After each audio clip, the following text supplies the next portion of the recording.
नमस्कार बच्चों, आप सभी का स्वागत है आपके अपने यूट्यूब चैनल होम साइंस में, जिसमें मैं आज आप सबको पढ़ाने वाली हूँ एमए सेकेंड ईयर। जी हाँ बच्चों, एमए सेकेंड ईयर वालों का। और पेपर क्या है बच्चों? आप सबका पेपर थर्ड है, प्रसार शिक्षा और तकनीक एवं कार्यक्रम।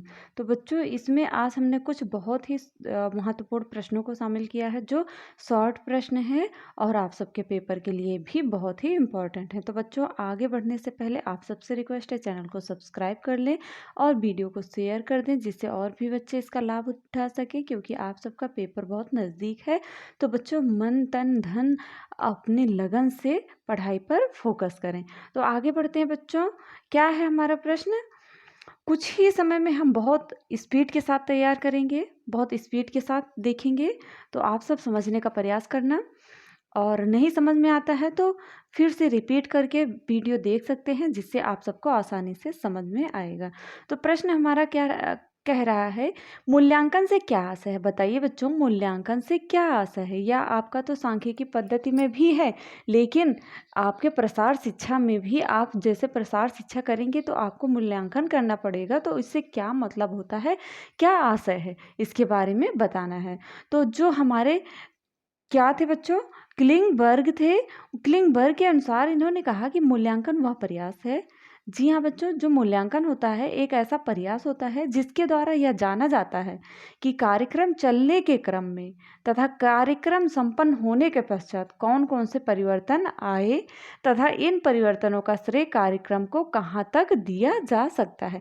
मान लो कोई कार्यक्रम चल रहा है, कोई प्रतियोगिता चल रही है, तो उसका लास्ट में मूल्यांकन होता है। जो फर्स्ट आता है उसे फर्स्ट प्राइज मिलती है। यही क्या कहलाता है? मूल्यांकन कहलाता है। नेक्स्ट प्रश्न है बच्चों, गांव के निर्धन परिवारों को आर्थिक सहायता प्रदान करने के लिए प्रावधान है। आपके प्रसार शिक्षा में जो गांव के निर्धन व्यक्ति होते हैं उनके लिए क्या प्रावधान है? सहायता प्रदान करने के लिए क्या नीति है, क्या कार्यक्रम है उनको सहायता प्रदान करने के लिए? तो देखते हैं क्या है। गांव के निर्धन परिवारों को चुनकर उन्हें निम्न प्रकार से आर्थिक सहायता प्रदान करने का प्रावधान है। कौन से? जैसे कृषि योग्य भूमि का आवंटन करना, और स्वरुचि रोजगार आरंभ करने की सुविधा, और वृद्धावस्था पेंशन। ये सभी क्या है? गांव के जो निर्धन परिवार होते हैं उनको आर्थिक सहायता मिलती है इन सभी के द्वारा। ये सब किसके द्वारा मिलती है? सरकार के द्वारा मिलती है, जो आपके ग्राम प्रधान के द्वारा आपको उपलब्ध कराई जाती है। नेक्स्ट है बच्चों, स्वरोजगार हेतु ग्रामीण युवाओं के निमित्त परीक्षण कार्यक्रम का शुभारंभ कब और क्यों किया गया है? तो जितने भी कार्यक्रम हैं इनके बारे में भी बताएंगे, जैसे समेकित बाल विकास कार्यक्रम और आंगनबाड़ी और स्वास्थ्य शिविर सेविका का कार्यक्रम, ये सब भी के बारे में हम लोग डिटेल में जानेंगे नेक्स्ट वीडियो में।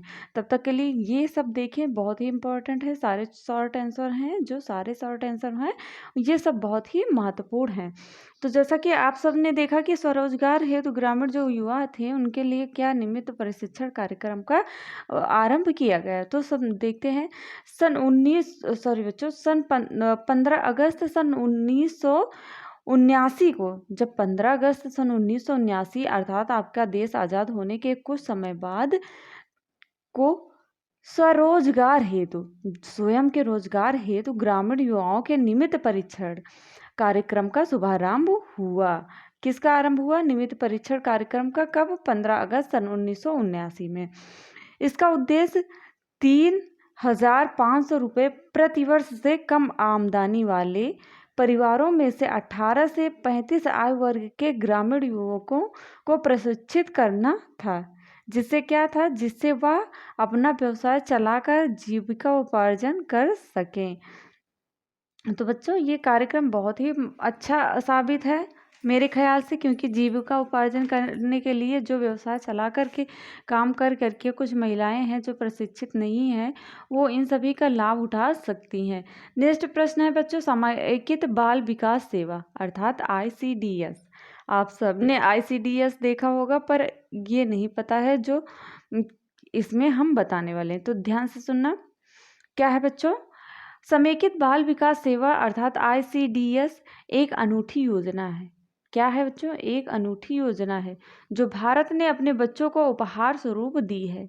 भारत ने अपने बच्चों को क्या दिया है, या उपहार स्वरूप दिया है, या स्कूल पूर्व बच्चों और उनकी माताओं को जीवित रखने।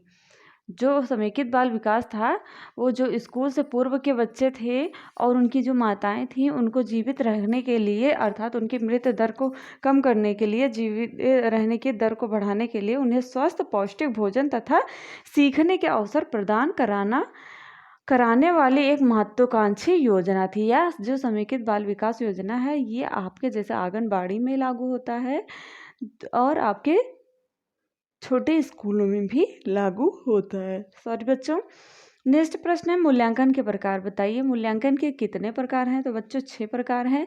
पहला है दैनिक मूल्यांकन, दूसरा है आत्म मूल्यांकन, तीसरा है अपनी कार्यशैली का मूल्यांकन, और चौथा है प्रसार कार्य संबंधी अध्ययन, और पांचवा है विकासकालिक एवं समाहरिक मूल्यांकन, और छठा है वैज्ञानिक मूल्यांकन। तो हम लोग अब नेक्स्ट प्रश्न देखते हैं। आई होप आप सब समझ गए होंगे। प्रसार कार्यकर्ता के प्रशिक्षण से क्या तात्पर्य है? जो प्रसार कार्यकर्ता होता है उसके प्रशिक्षण से क्या तात्पर्य है आपके फैमिली में? तो किसी कार्य को बेहतर ढंग से संपन्न करने के लिए नियमित परीक्षण की आवश्यकता होती है बच्चों। परीक्षण के द्वारा ज्ञान, कार्य क्षमता, मनोवृत्ति तथा समझ में बढ़ोतरी होती है। प्रसार कार्यकर्ता के प्रशिक्षण द्वारा दोहरा लाभ होता है। प्रशिक्षित कार्यकर्ता ग्रामीणों को उत्तम विधि प्रचारित करती है एवं प्रसारित करती है। इसके फलस्वरूप ग्रामीणों की भी मनोवृत्ति, ज्ञान भंडार, कार्य निष्पादन शैली आदि में वांछित परिवर्तन लाने में सरलता होती है, और ग्राम विकास की जो गति में तीव्रता आने के साथ साथ लोगों के जीवन स्तर में भी सुधार आने लगा। तो आई होप आप सब समझ गए होंगे। प्रसार शिक्षा का यह वीडियो बहुत ही महत्वपूर्ण है।